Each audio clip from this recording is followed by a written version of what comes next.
Welcome. Has anybody seen a good movie so far? Good. Many?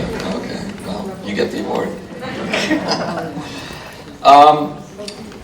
We're very pleased to have this opportunity. We've talked recently about how, inevitably, if you think about a film festival, it is simultaneously a celebration of cinema and of ideas. And so nothing for us demonstrates this more clearly than the fact that in addition to screenings, we try to bring roundtables together. We like to hear from people who are leaders in thinking and ideas and understanding our culture and the moment. And what better opportunity than the speakers that we have with us today. Geeta Anand is a Pulitzer Prize-winning journalist and author who has served as professor of journalism at the University of California at Berkeley. She was recently named editor-in-chief at Vermont Digger,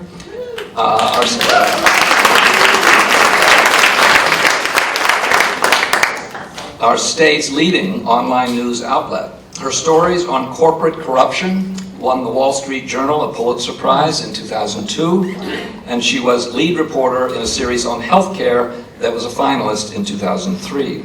She wrote the nonfiction book The Cure, about a dad's fight to save his kids by starting a biotech company to make a medicine for their untreatable illness, which was made into a Harrison Ford movie, Extraordinary Measures, in 2010. She worked as a journalist for 27 years, most recently as a foreign correspondent for the New York Times and the Wall Street Journal in India. She began her career at a free weekly newspaper, Cape Cod News, and then covered local government and the courts at the Rutland Herald in Vermont. At her next job at the Boston Globe, she served as City Hall bureau chief and then covered the Massachusetts State House. She spent the next 17 years as a reporter and senior writer for the Wall Street Journal, where she covered the biotech beat and focused on investigative reporting. She spent nearly a decade in India, the country where she was born and raised, first as a foreign correspondent at the Journal and then the New York Times. She began teaching at Berkeley journalism in 2018 and served as dean from October 2020 till her coming to Vermont, I believe. Yes? Yes. David Sanger has worked at the New York Times for 4 decades, starting 2 months after he graduated from Harvard College. He describes his work at the Times this way: with our team of White House correspondents, I cover President Trump, his administration, and the foreign policy, intelligence, and military advisors who shape the nation's national security policy. White House reporters spend their days and nights and weekends, alas, and he mentioned as he arrived this morning that he was hot on a story that he may share with us, interviewing members of the president's staff or other national security officials, attending speeches and conferences, and talking with critics of the president's policies. I wonder if there are those. We often travel with the president around the world, sometimes on Air Force One, which looks much more luxurious in the movies than it is in reality. Because I focus on foreign policy and national security issues, I often range beyond the White House, interviewing foreign leaders, members of Congress, and academics. I often write analytical articles that explain the underlying factors that led to a major decision or place a major event in a historical frame that gives readers some context for how hard choices are made. Mr. Sanger has worked as a part of reporting teams that have won 3 Pulitzer Prizes. He has written 4 books on American national security, including most recently, New Cold Wars, China's Rise, Russia's Invasion, and America's Struggle to Save the West. A Times bestseller on the reemergence of the superpower conflict, which was published in April 2024. Today's discussion will use his recent book as a starting point. The Vermont Bookshop will have copies of the book for you to purchase after our talk, and Mr. Sanger has kindly offered to sign the books. Before I formally introduce and start the show, I want to note that the Middlebury New Filmmakers Festival is awarding David Sanger a special notice of honoree for in-depth and fair reporting and riveting analysis. So please welcome.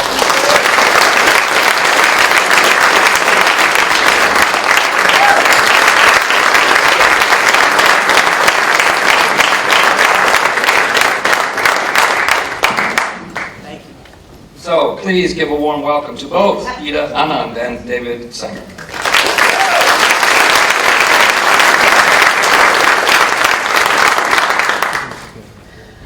Well, what a pleasure to be here with you, David, and all of you.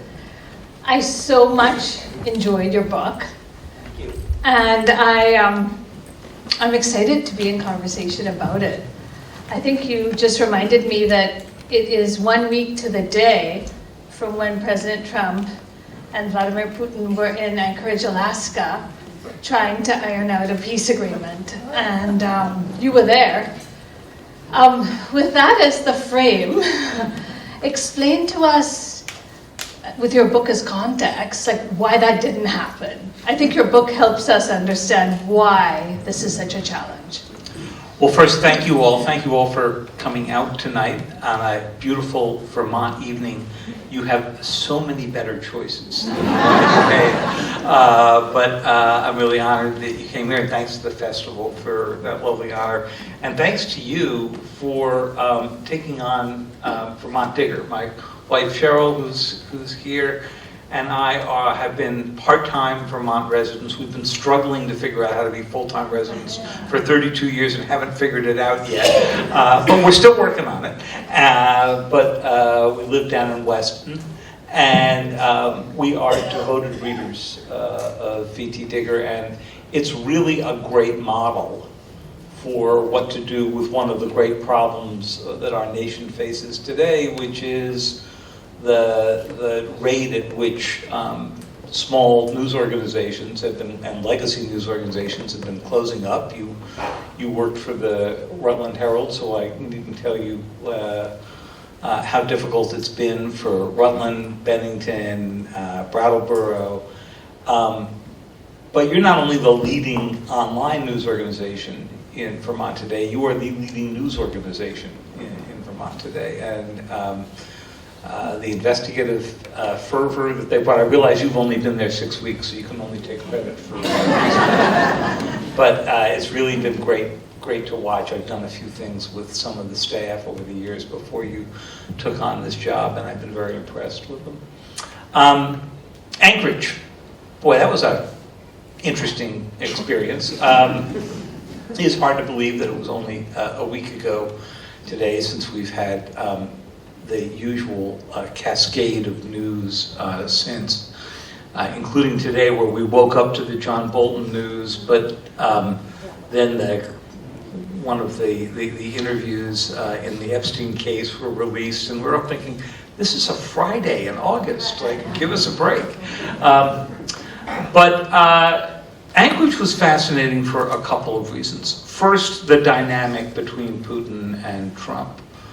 None of us have ever figured out quite what it is about Vladimir Putin that Donald Trump so admires, apart from the fact that when you ask Trump, he says, well, he's so strong. He's such a strong leader. And because Putin doesn't have to go, deal with much of the politics of dissent, I think Trump has considered him to be if not a role model, then at least somebody to admire. There are all kinds of theories and conspiracies that Trump wanted to build hotels in Moscow, or this connection or that. We've never found a particularly convincing one. But what we have found is that when the two of them get together, Trump seems to get diverted from all of the tough talk that he has broken out before about how we will deal with Russia if it remains a disruptive force. And this was no exception.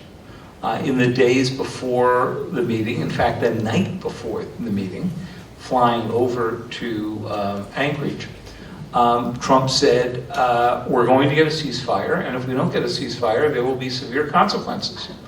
And at the meeting, he got no ceasefire, and there have been no severe consequences. Today, he said that he would know whether Putin was serious in 2 weeks. 2 weeks is the wonderful time factor that you get from President Trump or many others in the Trump White House. If you ever ask the question, when will your health care replacement for Obamacare be ready? The answer is always 2 weeks. And that has been the answer since 2016. If you ask other questions in foreign policy, how long will you take to be able to actually execute what the law says on TikTok, which is move it to the United States or force it to be banned in the US? The answer is always 2 weeks. In this particular case, Trump went and held a meeting for 3 hours. The Russians had thought it would last 6 or 7. They left without having lunch, which is always a sign this is not going well. And yet both of them tried to describe the meeting, both Putin and Trump, as a great success because they were on the road to a deeper understanding. And then, of course, as soon as they parted ways, Trump did something which I think he needed to do, and I was glad to see him say, which was that the U.S. would participate in security assurances in the future for Ukraine so that there isn't a peace agreement and then Putin uses the moment to go start up an attack again in a year or 2 or 5 years. There's a serious way to go do that. But even that began to shatter this week with the Russians who Trump says had told him that security arrangements with Ukraine were fine, now saying they had to be part of the security agreement. Which is, by the way, what they were in 2004 when, in 1994, when Ukraine gave up its nuclear weapons and signed an agreement in which other countries were responsible for its security, including Britain, the United States, and Russia itself. And that didn't work out so well, and so it is perfectly reasonable that we are watching the Ukrainians view this with some skepticism, and Zelensky doing what he did. I thought it was remarkable to see the European leaders drop their schedules and show up with Zelensky on Monday.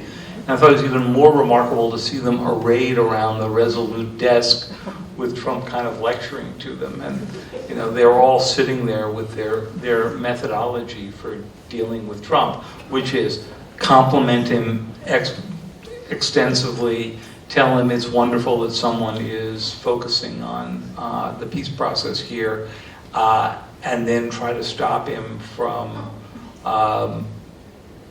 his thinking on the ceasefire and prevent him from giving Putin too much. I want to remind all of you that we will have time for questions. So start thinking about the questions that you want to ask. The plan for this is we have an hour and a half with David, and we'll spend about 45 minutes to an hour in conversation, and then I'll be opening it up to questions from all of you. So I want to take a giant step back and read a little bit from your book. So I'm reading directly from your book. You say, for more than 30 years, from the fall of the Berlin Wall until the invasion of Ukraine, there was a sense of certainty that the greatest byproduct of America's undeniable victory in the Cold War was something like a permanent era of peace among the world's nuclear superpowers. Even before the fall of the Berlin Wall, much less the collapse of USSR, there were declarations that we were in a new world, one in which democracy had won out permanently. What we may be witnessing, American political scientist Francis Fukuyama famously wrote in 1989, is not just the end of the Cold War or a passing of a particular period of post-war history, but the end of history as such. That is, the end point of mankind's ideological evolution and the universalization of Western liberal democracy as the final form of human government. Today, this seems so far from reality. What went wrong? Just about everything. And I think Frank Fukuyama was not the only one to do this, but his essay, The End of History, which became a book, became the sort of symbol of this, he did. And he was hardly the only one to buy into this. A series of presidents who I covered from the time that Cheryl and I returned from Japan, which was 1994, took roughly the same view. And when we got back and I settled in Washington, there was this sense that Russia and China, each for their own reasons, was going to have to sign up to some version of the American experiment, or at least the Western-led experiment. China because it needed our markets, Russia because it was flat on its back, needed to be able to sell oil and gas to Europe, and might join the Europeans in some way. And so I would travel with Bill Clinton to China, and he went several times. And on one or two of them, he ended up at Beijing University and gave a very convincing sounding speech, which I fully confess I thought was right at the time, which said, the internet will set you free, right? That once you and your colleagues all can get to see how the rest of the world lives, how it governs itself, there's no question that it will undercut the Communist Party of China. And what we all missed was that the internet gave the Communist Party of China the tools it needed, with later invention from facial recognition to the ability to track individuals, to put together the greatest suppression of human freedom that we have seen in the modern age. And China not only does this at home, it sells it abroad. When you buy a Huawei telecommunications network, they will throw in for it basically all of the technology needed for tracking dissidents, hunting down anybody who might be putting together political opposition. And it's quite popular package among autocrats around the world. For Russia, it's a more complex case. Because I don't think Putin had decided in 1994, because he didn't even know that he was going to be running the country for another 6 years, whether or not he was destined to live in a world in which Russia was part of the West, or whether it was going to go its own way. And he took office just before 2000. And when he did, I think he experimented for a few years. You'll remember that after 9/11, he was the first one to call President Bush and say, "I'm standing down on nuclear weapons," right? So that seemed like a real new era. I will help you hunt these people down. The book has a scene in the first chapter in floating down the Neva River in St. Petersburg, one long June evening in 2002. George Bush and Laura Bush were visiting, and Putin had taken them to a new production of The Nutcracker that was written by a former Soviet dissident who had been invited back and done this sort of new interpretation. By the way, never take George Bush to a new interpretation. He told me later he wanted the old version. Okay, but then he took them out on this yacht. I was in the backup boat. We were not eating quite as well as they were.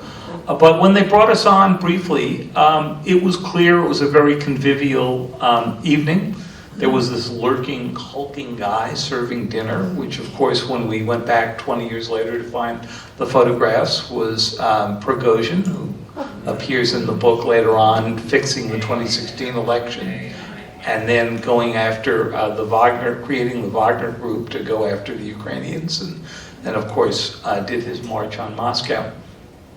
But when I went back with my researcher and co-writer Mary Brooks to go figure out what happened on the yacht that evening, we went out to see Condi Rice, who speaks fluent Russian, had been on the yacht the entire time, had taken pretty good notes, and what it indicated was just as we expected.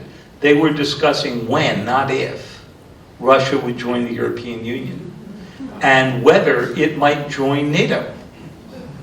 And then these were in the days when you walked into NATO headquarters, off to the left was the Russia-NATO Council, which was supposed to begin to get them to understand the NATO process, have their military officers spend time each day talking to NATO military officers. Today, when we look back at this, it seems crazy. But everybody was really invested in wanting this to be the outcome. Politicians were invested in it. The business community was highly invested in it. Oil and gas companies, obviously, for Russia, but everyone for China, because this was their way of access to the Chinese market and, of course, to Chinese production. And so when it all began to fall apart, when Putin showed up in 2007, and the story is told in New Cold Wars, to declare that there are parts of Mother Russia that were torn away during the collapse of the Soviet Union that had to be restored, we kind of blew it off. It wasn't a front page story in the New York Times, interestingly. When the Chinese, when Xi Jinping came in and began the race to build up their nuclear capability so that they could match the number of weapons that the United States and Russia had deployed. Until then, China had always used a minimum deterrent. Their view was, the view was, well, they're digging the silos, but they probably won't fill every one of those with nuclear weapons. They filled every one of them with nuclear weapons. So we kept trying to think about ways in which the old model would work until the dissonance grew so great that it fell apart. And really the invasion of Ukraine and the failure at Anchorage were part of that story. Let's talk about Russia first. When did it occur to you that things weren't going very well in this relationship? Was there a moment along the way when you saw it crystal clear? Never crystal clear, but that 2007 encounter at Munich, at the Munich Security Conference, was pretty clear. Putin showed up himself, he didn't do that often, gave this fiery speech. And it wasn't a speech about restoring the old Soviet Union. In Putin's mind, the old Soviet Union leaders were idiots, right? They gave too much power to Ukraine, to the other Soviet states. They gave away territories that he didn't really think they needed to, including Crimea, which Khrushchev gave back to Ukraine. His model is Peter the Great's Russia. And I've only been in Putin's office once, but when you go in, or at least the time I went in, he had no pictures of Lenin or Stalin. He had a big bust of Peter the Great, which I think, tells you everything you need to know, just as walking into the Oval Office today and seeing that it looks like Mar-a-Lago. And the Rose Garden, which now is a patio, tells you something as well.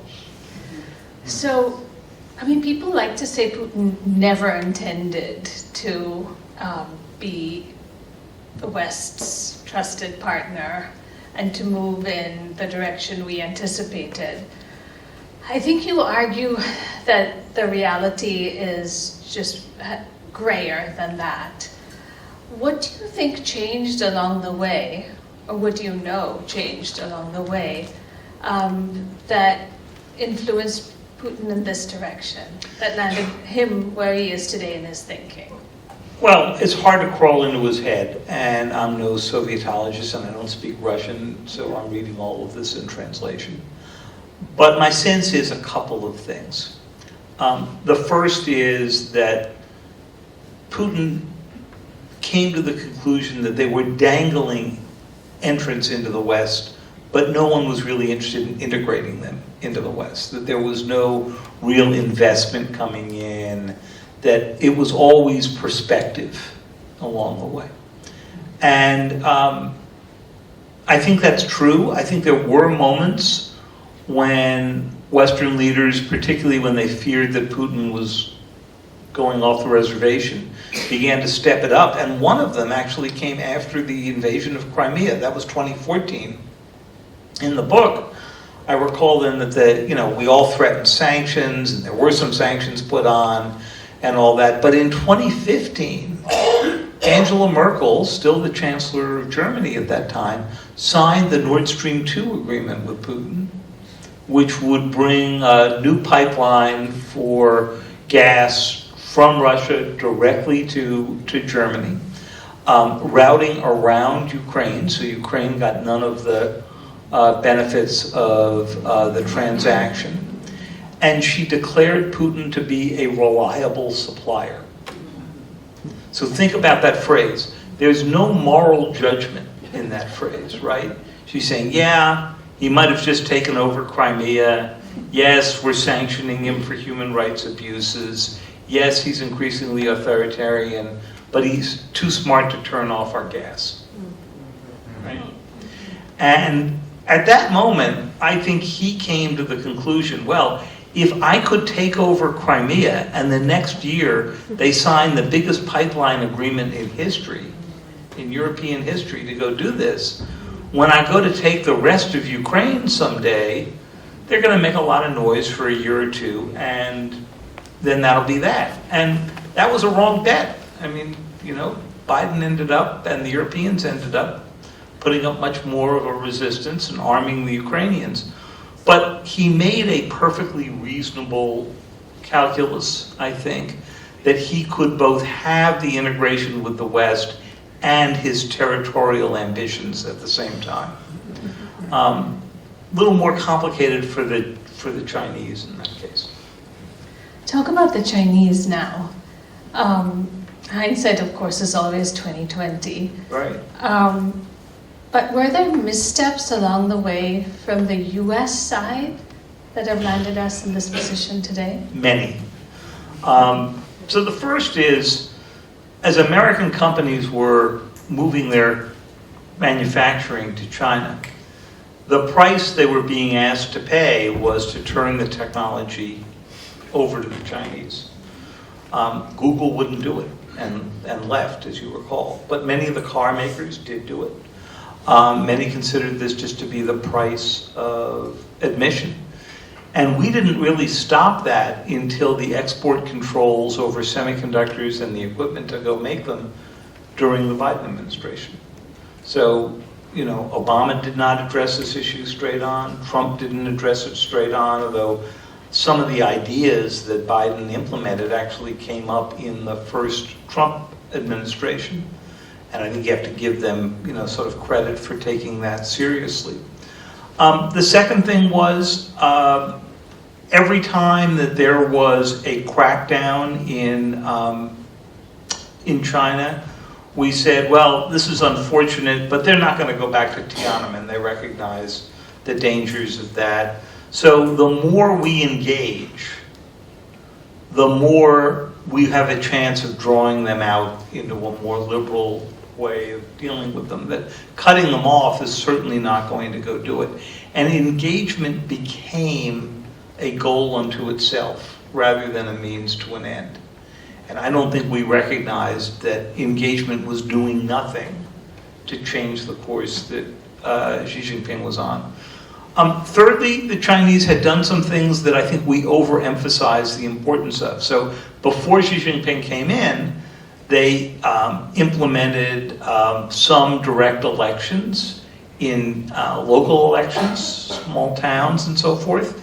And those were used by the Chinese people frequently to take out corrupt politicians or people who had allowed water supplies to be polluted or bad formula and milk be fed to infants, which killed many infants. So the Chinese used democratic elections as something of a relief valve for protests, but they never let them get to the national level. We overinterpreted this as, oh, democracy is beginning at the grassroots level, it's inevitable that that's going to spread to the national level. And we guessed Xi Jinping completely wrong. So he began to come in during the Obama administration, right between Obama's first and second term. And in the first term, it was pretty clear that he was the chosen next leader. And he was at the time sort of the closest equivalent the Chinese had to a vice president. So Obama turned to Biden, then vice president, and said, you're the one who's going to have to develop the relationship with him, so go out and begin to do that. Biden went to China several times. Xi took him to his hometown. Xi came to the United States. They spent a lot of time talking in the library at the observatory. And Biden talked to me some about those conversations before he became president. Xi would go out to Iowa, where he had visited as a young Communist Party, sort of low-level agricultural leader, and he used this to sort of say, I have a connection with the American people. All the intelligence reports at the time basically said, Xi Jinping is not going to confront the United States. He is going to develop his local economy. His biggest problem is all of the young males coming out of the middle of the country to the coast. He needs to keep them fully employed because they're trouble if they are unemployed and wandering the coastal cities. So he's not going to go take us on. And this was sort of the universal intelligence conclusion. There were some individual dissenters. And it turned out that was a completely wrong read. Why didn't we listen to the individual dissenters? Like, in retrospect, what were they saying that we should have heard? And what was inspiring us to think otherwise? You know, it's a really good question. And partly it's that they were so sort of shouted out by the numbers, right? This is a time when Xi Jinping was, like most Chinese leaders, sent his kids to the United States for education. I was at a luncheon one time when Xi came that Biden held, and there was a young Harvard undergraduate next to me, and she and I began talking. She spoke in perfect English, and I asked her what class she was. She was a sophomore or a junior or something like that. And about halfway through lunch, she admitted to me she was Xi Jinping's daughter, going to Harvard under a different name, an assumed name, in an effort to, just for security purposes and so forth. She came back and did a graduate degree later on in the United States.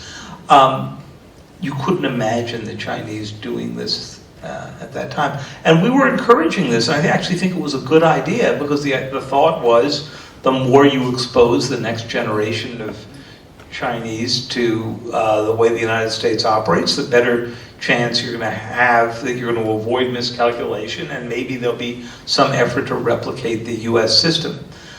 But the dissenters basically said there's no evidence that this is working.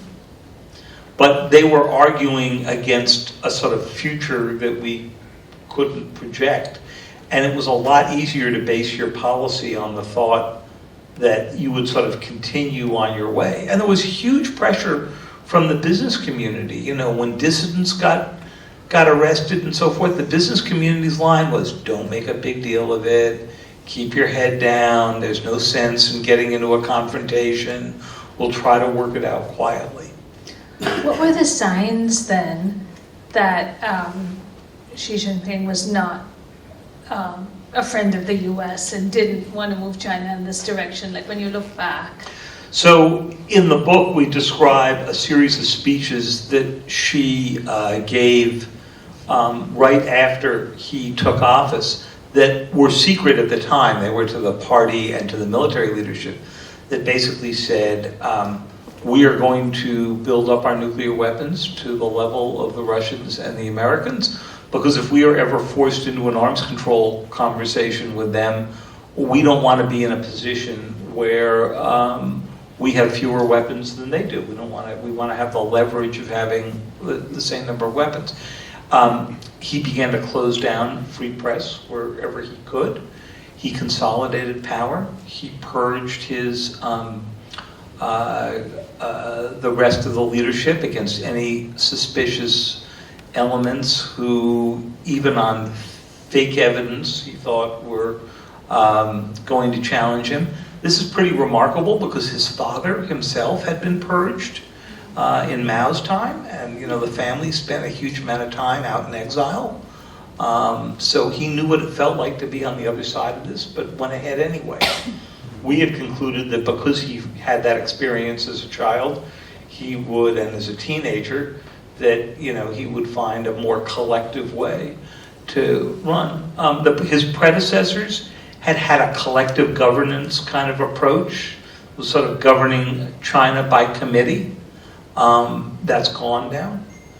And the level of cyber attack, a topic I spent a lot of time on in my previous book before this one, was The Perfect Weapon, which is a book about cyber and national security, sort of documents the increasing Chinese intrusions into the United States.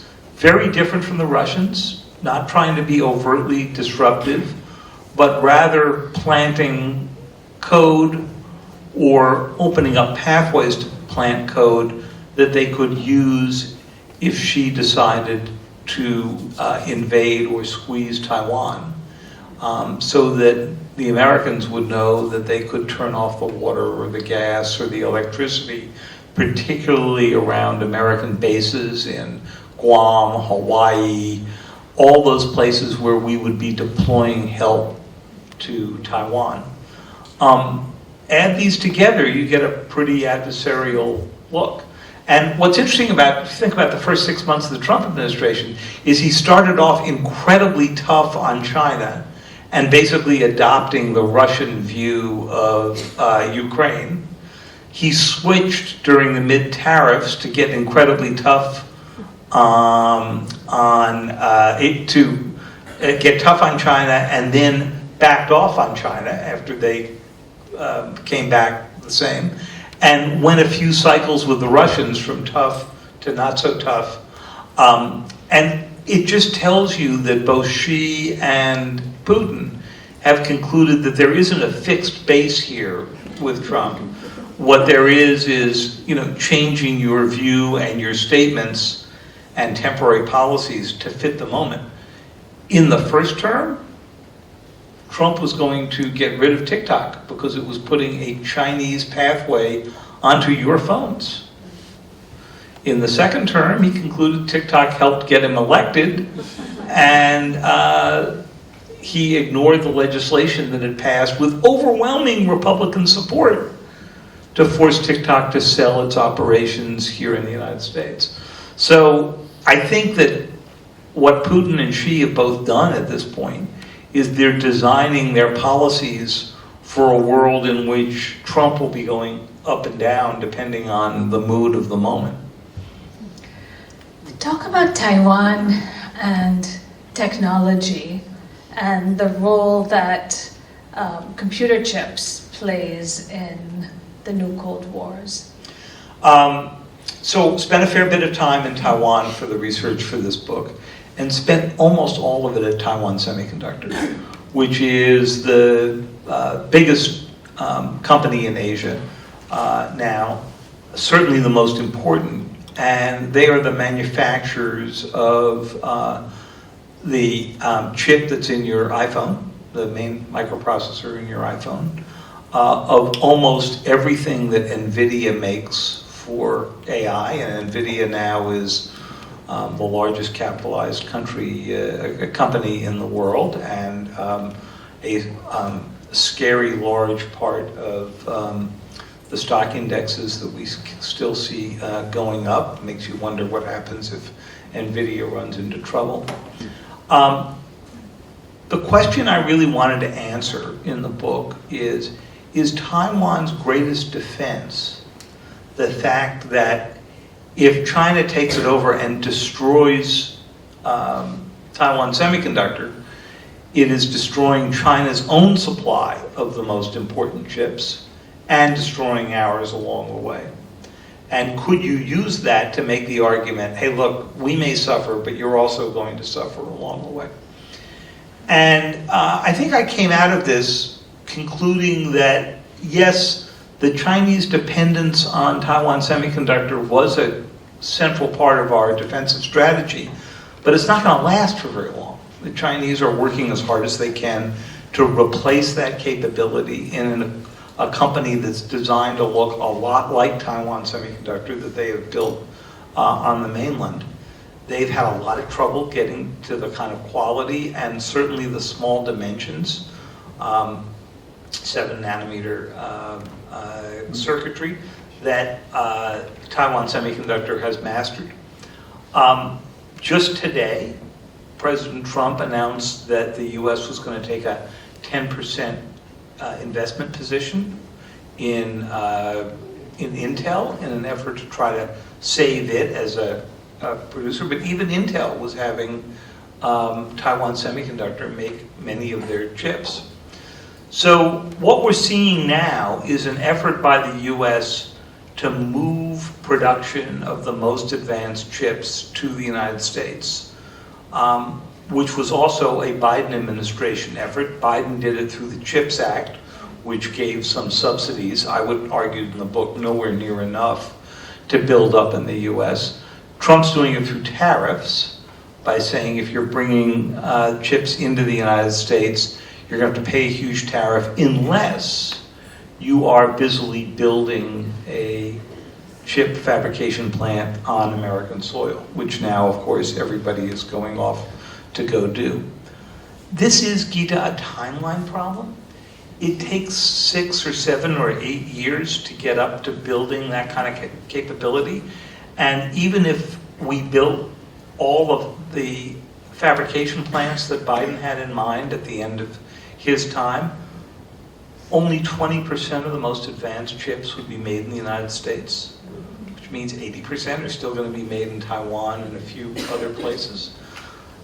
It strikes me this is our great vulnerability. And Trump turned around the other day and allowed NVIDIA to ship one of his more advanced, not his most advanced chips to China, only weeks after proclaiming that that chip, if produced, would be, if it went to China, would be a threat to our national security. What was the difference? That the United States is going to take 15% of all the sales. So, you know, this is a strange world. I grew up in a pretty black and white, simplistic world where if something was a national security threat, to sell it to your adversaries, you didn't sell it to your adversaries. And if it wasn't, you did. We now have a third category, which is it's a national security threat, but we're going to make 15% along the way. And I have my doubts about how this is going to sort out. You talk in the book about how various presidents along the way didn't recognize the threats from both of these countries, in part because they were distracted fighting, wars in the Middle East, and then with Trump, he seems distracted by various other things. Why is it that we're missing the threats as a country? So China is the hardest question for that because, in Russia, the threat became pretty obvious in 2014 when they took Crimea, and then became pretty obvious as they were beginning to send the little green men into the Donbass. President Trump says none of this happened on his watch. In fact, it started on Obama's watch, but it continued through the first 4 years of his time in the presidency. And then, of course, in Biden's time, the full-on invasion of Ukraine. I think everybody woke up to it slowly because they feared that being confrontational with the Russians would simply drive Putin to act faster. And so it was that Obama refused to give even the most basic defensive weapons to Ukraine. Trump gave it to them, but then held them up when they wouldn't give him evidence against Joe Biden. And you remember that was the topic of the first impeachment. I realize this seems like ancient history to all of us because we're an impeachment and so many other disputes and scandals since. So in the Russia case, I think there was a don't bait the bear. China's really hard because it's a technological competitor, it's a military competitor, it's an economic competitor, and in many ways it's a cultural competitor. I mean, our common thinking for many of us, certainly of my age, is China as stealing American technology. There was nothing stolen in TikTok. They came up with a way to go grab the minds of 170 million Americans through their phones that we had never done here in the United States. And it happened before we had even sort of recognized what that channel would then allow them to do. Try this mental experiment. Imagine the Chinese company came in to buy all 3 American networks. Would we allow that to happen? Not a chance. But in getting TikTok onto the phones, they put programming in front of 170 million, probably more Americans now, and there's never even been discussion because it's not regulated the way that the networks would be. So, and we never had this debate. The chip makers each came to a separate economic decision that made perfect sense inside their boardrooms to go take their manufacturing and move it to Taiwan, because Taiwan Semiconductor is so much more of an efficient and accurate manufacturer. And it would be so much cheaper to do that than keep it in the United States. So Intel made this decision, Texas Instruments made this decision, AMD made this decision, Apple made this decision. And with no one sort of thinking about the total picture, we ended up with 95% of our most advanced chips being produced outside the United States. Is this a failure of leadership? It's a failure of imagination, where, we think to ourselves, well, look, we've got to let capitalism run. If it's cheaper to make it in Taiwan, we'll make it in Taiwan. If it's a better product in Taiwan, well, that's fine for products that you can live without. So think about the comparison between Russia and China. What was the last thing all of you bought from Russia? And you cannot count caviar and vodka. Okay? There's nothing that the Russians can cut off from us that's going to make the slightest bit of difference, particularly, I think, to our lives, right? They could for Europe, but the Europeans have actually managed better than I expected that they would without Russian oil and gas. For China now, think about the same thing. And there the question is, what is it that you're buying that wasn't produced, in China? And there, that's a completely different case of leverage. So, for some things, clothing, ordinary articles, but we could imagine either buying from another supplier, India, Vietnam, whatever. In many cases, we're already doing that. But for a few products that are strategically vital, and chips being the most vital of them, it's inconceivable that we weren't thinking about this as a country. Would you let the Chinese make your uniforms for the US military? Sure, fine. It's cheaper, we can make them elsewhere. Would you allow them to make your fighter jets? Of course not. And the chips part of this falls far more on the fighter jets part of the spectrum. So now we have an alliance between Russia, China, Iran, North Korea. What does this mean for us and for the world?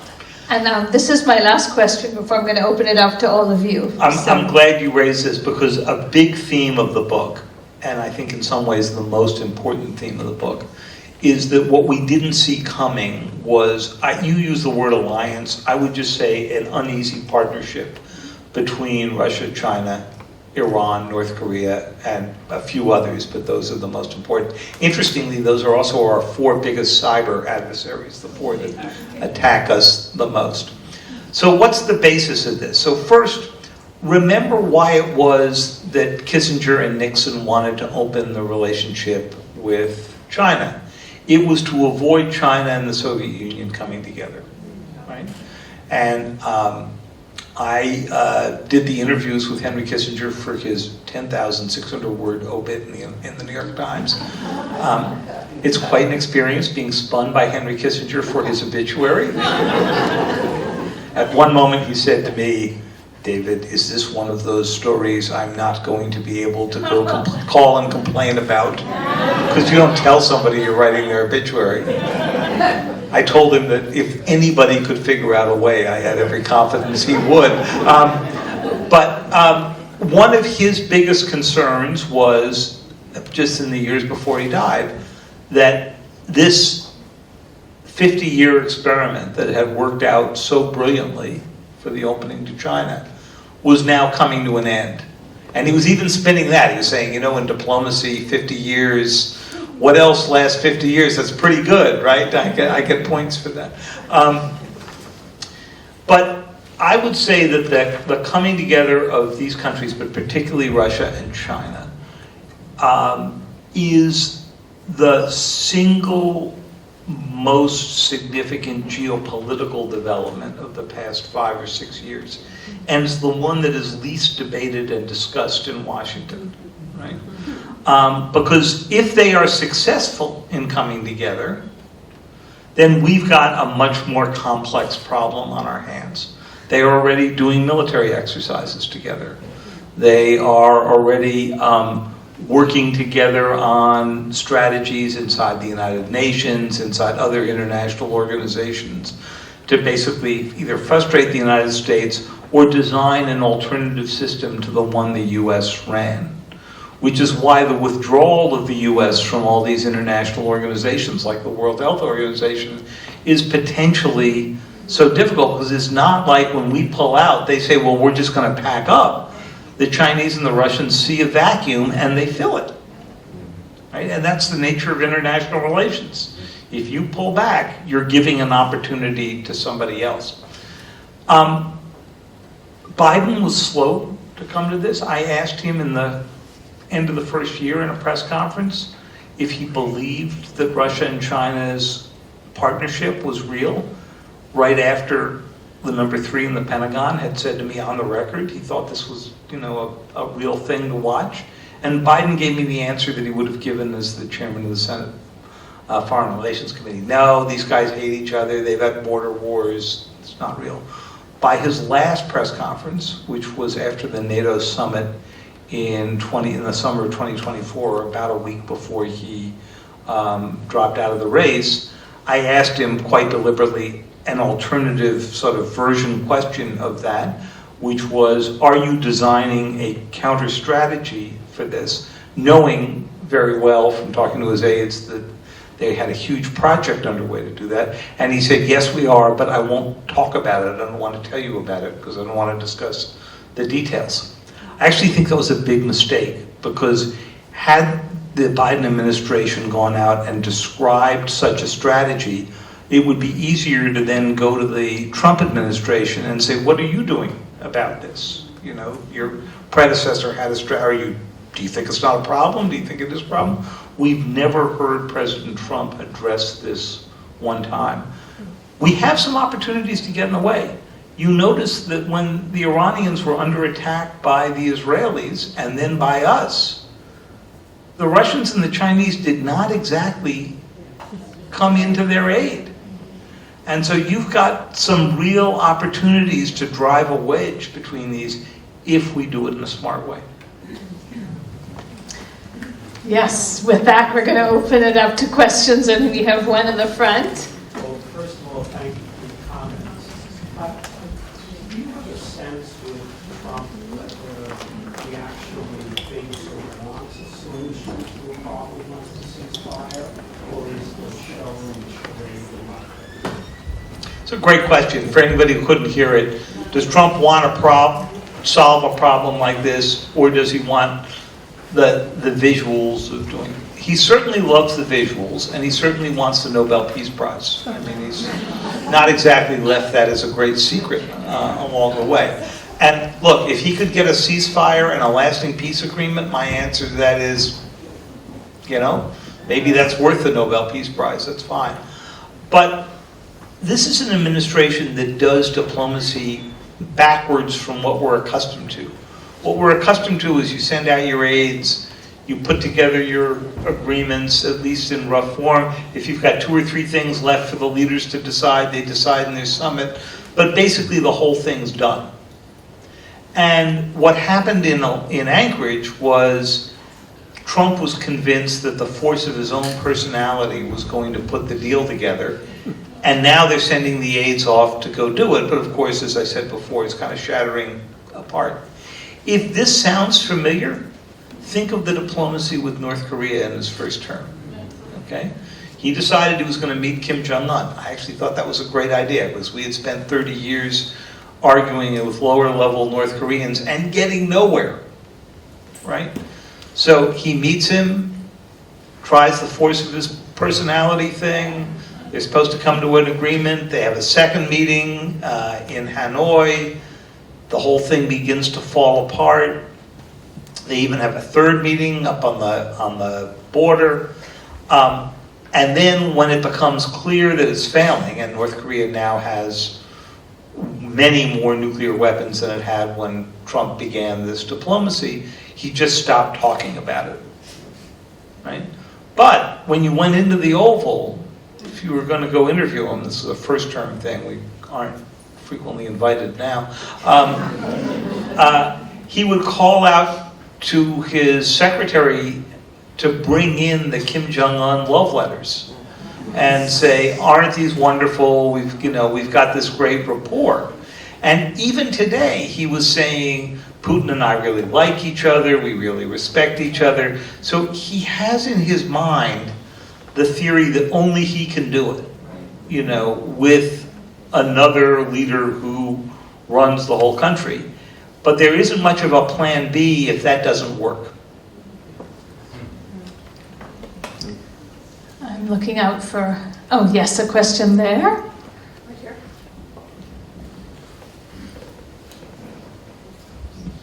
I read recently that South Korea and Japan were looking at going nuclear. Do you think that's a possibility? And if it is, what do you think the impact of that is? So the South Koreans have been debating for several years, well before Trump came in, whether they need their own nuclear weapon. You may remember that the U.S. discovered a plan in the 70s or thereabouts, I may have my dates slightly wrong, or early 80s, by the South Koreans to try to build their own nuclear weapons. They have their own nuclear power plants. They're quite good at this technology. If you've got the nuclear power plants, you've got some of the fuel cycle, you've got the way to get going on this. And the U.S. stopped it, thanks to the CIA station chief in South Korea at the time, who later actually became the U.S. ambassador to South Korea. That issue has been back, and it's why Biden worked so hard to bring the South Koreans into an agreement that basically would put them into the midst of U.S. nuclear planning. So as to basically say to them, our umbrella covers you, you're part of this system, you don't need to go do this. I think in the Trump era, there's going to be new debate, there already is, about whether or not they need it. In polling, the South Koreans are overwhelmingly in favor of getting their own nuclear deterrent. Those numbers went down some after Biden. I haven't seen more modern numbers. Japan's always a more complicated case. We just went through the 80th anniversary of Hiroshima and Nagasaki.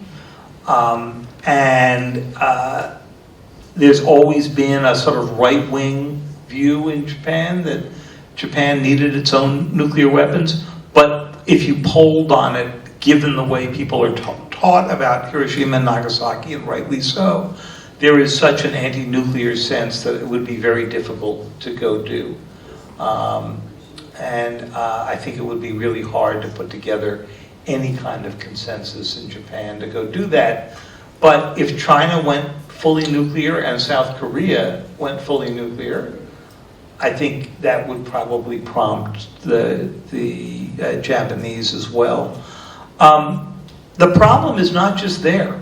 I mean, think about, Cheryl and I happened to be in Germany right during the election earlier this year when Chancellor Merz was elected. And like a week after his election, he went to France and then talked to the Brits about whether Germany could be covered by a French British nuclear umbrella, which basically means he doesn't trust that the United States would be there for them. It was the right question. I'm not sure that they've got enough nuclear weapons to put together an umbrella, right? But it does tell you that there is this new era of nervousness, and along with thinking that this was the end of history and that liberal democracy was all there, I think we've gotten so accustomed to the stable world of 9 nuclear weapons states, of which North Korea is the most recent addition. And of course, Kennedy thought we would have 70 or more in a number of decades. We've gotten so accustomed to it that I think we haven't really thought about the fact that we could be at a period of great nuclear breakout soon. Yes. And then you in the back after that. Yeah. Okay. Such a pleasure to have you here and hear you speak about these things. It's really been informative. I have a Wall Street background, particularly in foreign exchange, and had a lot of international education about things, some of which have kind of fallen off the radar. And one that's puzzling to me now, and if you have some thoughts on it, I'd be very interested to hear, and that's the BRICS nations, which is different than the nuclear group that you just, so that's Brazil, Russia, India, China, and Saudi Arabia. And whether that's a threat or not to the dollar as the world's reserve currency. So, first of all, it's a diplomatic opportunity, first and foremost, particularly for Xi's bringing many of the BRICS countries together again. And so our answer to that was the buildup of the Quad, which actually it was a really great idea. It started in its best form in the Trump administration first term, which of course is Australia and India and Japan and the US. And then we've had other constructions to go do this. But BRICS was first brought together sort of as a trade group, second as a political group. From the time that we were living in Japan, I've written stories about various countries that imagined the end of the power of the dollar. First it was going to be the yen. Right? Then came the Japanese financial crisis, and that idea went out the door. Then the thought was that it could be the yuan, but it was still being controlled so by the party, and remains to be to this day, that nobody really wants to make that the reserve currency. Then, of course, we thought the euro might do it. Came closer as an alternative, but that doesn't fit the BRICS model that you just described. So while I think there are threats, and I think one of the threats may be fear that the Fed is getting politicized, that would add to it, I don't see it as something that the Chinese could engineer, and certainly nothing that the Russians have the economic power to go do along the way. So I'm going to move to questions from the back of the room now. Yes. I think many of us may have a sense that we have a nation that has no one at the helm at this point in time in terms of addressing geopolitical threats. And I'm wondering what your view from where you sit of this administration. Are there any areas within the administration or offices within the administration where there are some people who are seriously looking at these threats and developing policy? Two separate questions. Looking at the threats, yes, absolutely. We got 70,000 people in the intelligence community, maybe more, and they look at various elements of it every day, from nuclear weapons to the future of drone warfare to cyber, other new technologies. It's the policy side that is so hard to go figure out right now. Usually in our old system, there was, you would bubble up policy options from the State Department or from the Treasury or even from DOD if it was a purely military issue. And then it would get washed through the National Security Council, which was supposed to adjudicate among the interests of the different groups, present options through meetings of the deputies, the Deputy Secretary of State, the Deputy Secretary of Treasury, the Deputy Director of CIA, and so forth, and then move up to principals, cabinet members, and then to the president.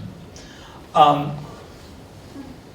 teach a class every fall in the Kennedy School, and basically it's a case study class, and we move the students through that process, right? So they begin to think about how they would think about developing options. Then comes in the Trump administration, and the system has been upended. Now, every president gets to have the system that fits their own decision making, but in the president's case, he deeply distrusted the NSC and thought that it was responsible for his, at least one and maybe both of his impeachments, right? The leaks that came out of the NSC about his conversations with Zelensky actually created the articles of impeachment, right? The notes that were taken during that time. He deeply distrusted the State Department, deeply distrusted the CIA. And so now the National Security Council is much more a place that is told, we will tell you what the president's policy is, and you will turn around and implement it. And what's missing from that? What's missing from it is the benefits you get from dissent and red teaming, and have you thought about the secondary consequences of this move or that move? Or could this be the step that drives the South Koreans, to your question, to build their own nuclear weapons? Could this be the move that leads people to move away from the dollar? And that process is broken right now. And the dissenters learn that you could be thrown out simply for dissenting or for having been on the wrong committee 8 years ago. I mean, we just saw the #1 expert on AI issues and its future national security threats at the National Security Agency lose his clearance this week because he was in a supervisory role over a group at NSA that looked at Russian meddling in the 2016 election, right? Something that the national security advisors that Trump first had openly admitted happened by the Russians. What we're doing, I'm afraid, is killing off the sort of intellectual questioning and probing that goes into policy making. And sooner or later, you end up paying a price for that. Yes, over there in the back.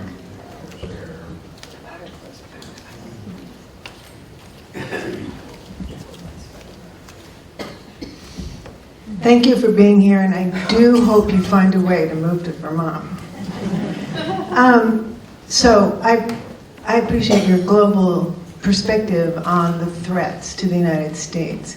I also think that our own president is one of the greatest, if not the greatest, threat to the United States right now.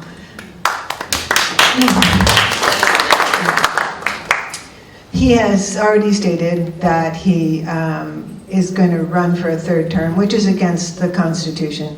He's obviously going to gerrymander the entire country so that he can take over Congress.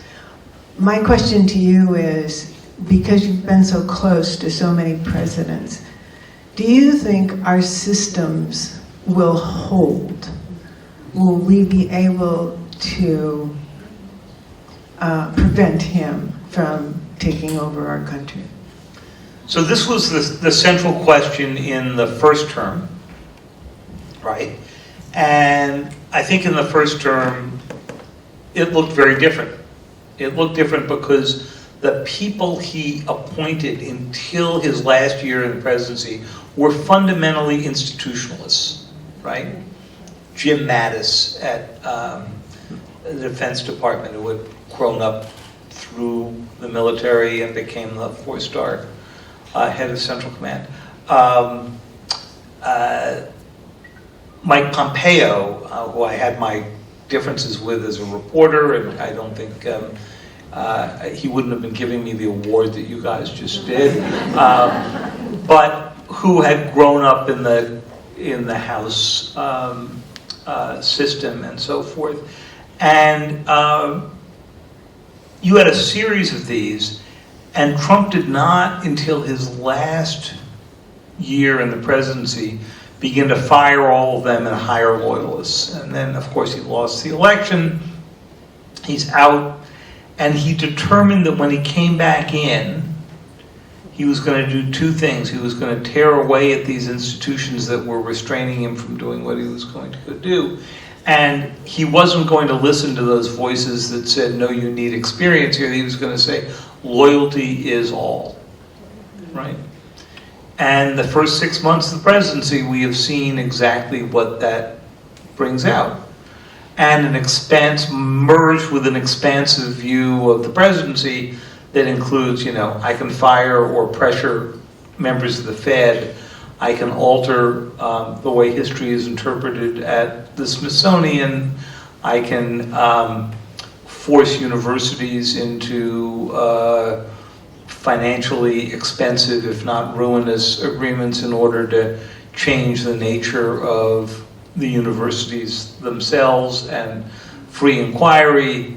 I can use the powers of the state in these kind of strange, hard to prove cases, including the one we've seen now with Mr. Bolton, where the power of the state comes down on a critic and it's very hard to figure out if there's a real charge there or if it's because of the criticism. And so I agree with you, our system is being tested in ways that I don't think it's been tested in 250 years of the American experiment. And that's going to be the great issue of our time. And it's one of the reasons that I was telling Gita why we need VT Digger and why I would tell all of you that we need independent reporting, not just from the New York Times, but from many others, because in many ways, that's your last line of defense. If you don't know what is going on here, and if you don't have a degree of journalism happening that exposes each of these layers, then you've got no chance of beginning to try to get the system to adjust or adjust back. Whether he'll run for a third term, I mean, I've heard him muse about it. He might be trying to soften up the system for it. I think for the Supreme Court, that would probably be, a run too far. But I'm sure that there are lawyers working away on what would be a plausible justification for it. I'm not sure it's going to happen. All the way back there.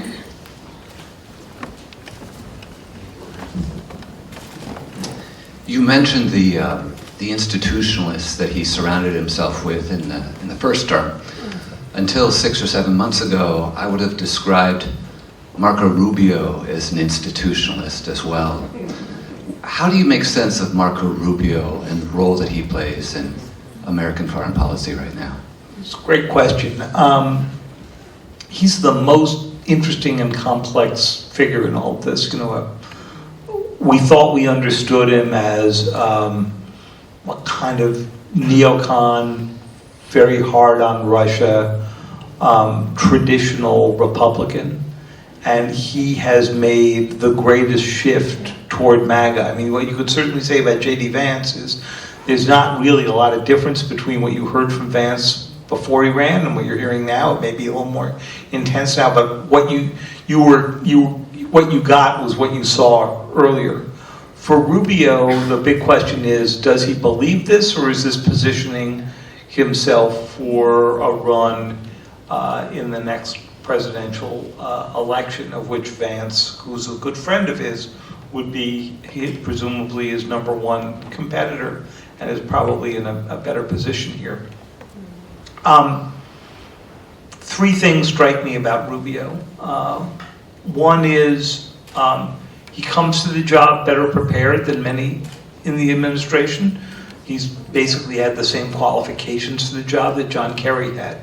Maybe not quite as long in the Senate, but ran the Foreign Relations Committee, he's been on the intelligence committees and so forth. By the way, when he was on the Intelligence Committee, he signed the 5-volume report on Russian interference in the election, a topic I'd love to hear him discuss at some length. The second thing that I think we've learned about Rubio is he has probably learned how to go deal with Trump better than most. We had thought he was going to be the odd man out. Instead, he has ended up as the interim national security advisor. And there's no indication that interim status is ever going to end. I mean, we don't see an active search underway for a national security advisor, which means that he's going to hold both seats. It hasn't been done since Kissinger's time, and which contributes to what I was discussing over here, to an absence of sort of dissent, because at least the National Security Advisor and the Secretary of State, there's always a natural tension built in between those. So I think that's contributing to President Trump not getting a huge variety of views. And I think the third thing that's most interesting about Rubio is he's a complete pragmatist, right? There's not a lot of ideology to him. So it didn't bother him a bit that they were taking apart the Human Rights Report, right? He doesn't get out and feel like he's got to go fly to Israel every couple of weeks to try to find a new way to go deal with Gaza.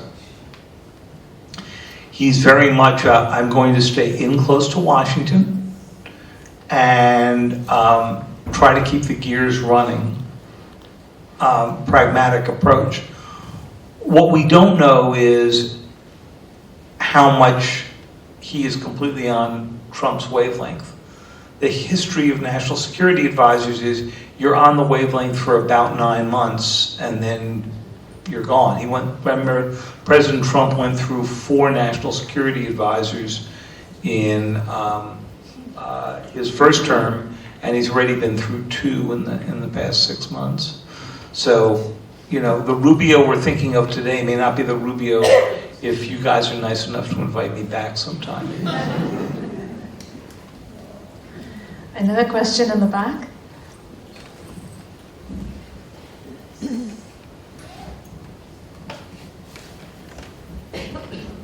Hi, I wanted to ask about the EU because we've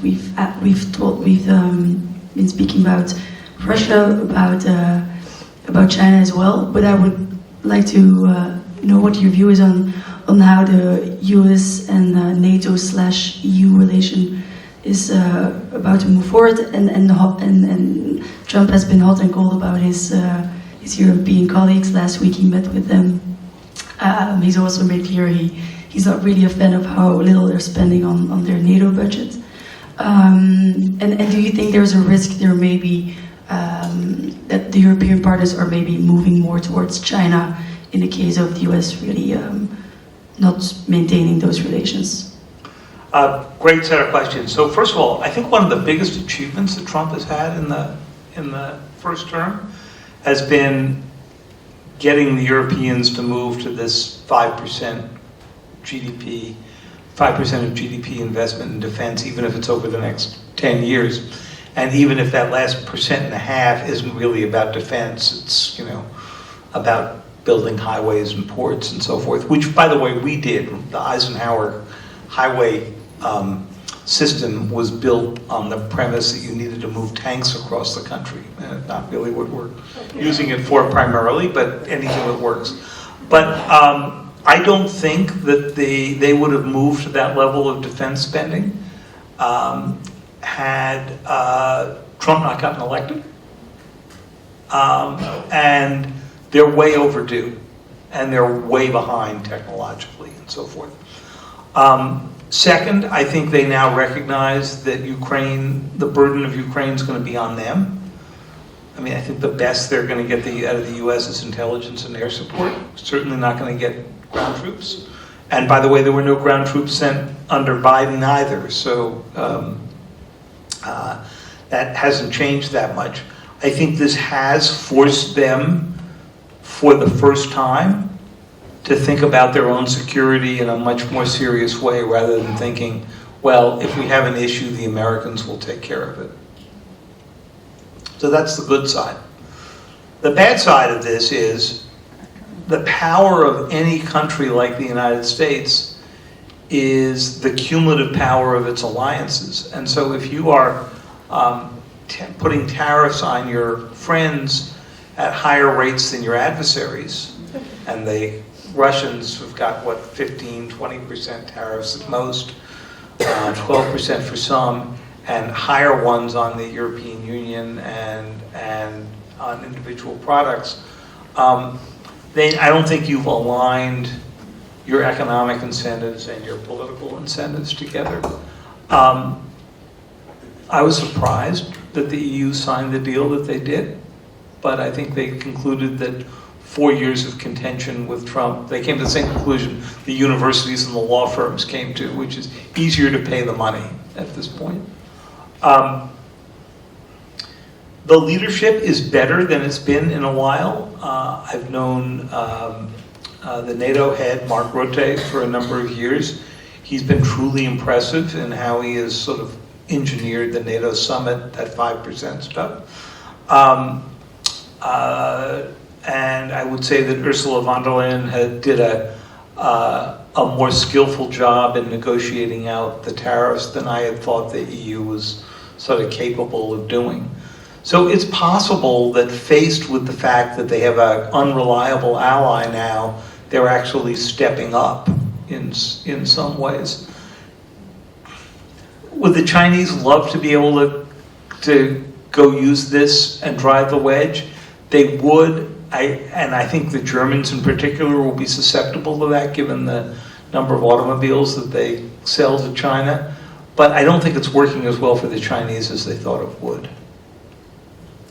Okay, we have time for one last question. Do you want to ask it? Well, I know this is a little bit forward. We need a mic. Oh, we need Oh, a microphone. wait just We're one gonna second. wait There's a second, mic. There's so- a mic coming your way. Yes.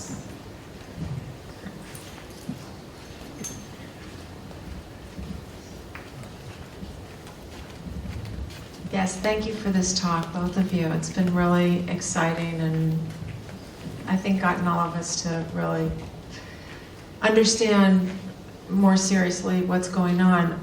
This may seem a little bit out there, but why don't the Chinese attack Taiwan? Like, they seem to be in, holding Right. the So cards first now. of all, it's a great question. They've been, discussing it since Chiang Kai-shek showed up there in 1949. So the first one I laid out was Taiwan Semiconductor, right? Big problem for them. Second, their own economy isn't so hot right now, and they know that a world of sanctions and potential conflict could prove incredibly expensive for this. Thirdly, you've got to think that over time they want to see how Ukraine plays out. If it turns out that Trump is not going to come to help his European allies in Ukraine, then it's a pretty good bet that he's not going to take the challenge of Taiwan. And while he has not said very much about Taiwan, and in fact gets angry if you ask him about it, he did early in his time said, look at Taiwan. They're 10 miles off of China. Well, they're 100 miles off of China, but he's directionally correct. Which is to say that this would be a huge lift for us. So I think the bigger question is, can you avoid making the mistake we made with Ukraine and arm the Chinese up enough that they are in fact the great porcupine, and that this becomes more expensive, more costly, more difficult for China. And I don't think we're doing that at the pace we should. There's a number 3 in the Defense Department, Bridge Colby, who's argued for the case that we should sort of ignore Ukraine and focus entirely on the Pacific. I think he had more adherence to that early in the administration than there are now. But my view is the price of being a superpower is you've got to do both. You've got to both defend Europe or join in the defense of Europe against a resurgent Russia and defend against the possibilities of what China could do. My biggest worry about a Taiwan scenario is not actually an invasion. I think the Chinese have looked at this and seen how expensive it is and all that. It's the slow anaconda squeeze, right? If you cut off some of their undersea cables, maybe pretending that this was accidental, you could begin to choke their economy. If the Chinese declared that because Taiwan is part of China, there is now a customs zone around China, and all shipments coming into Taiwan have to get diverted for customs purposes to Shanghai for evaluation and taxation and so forth.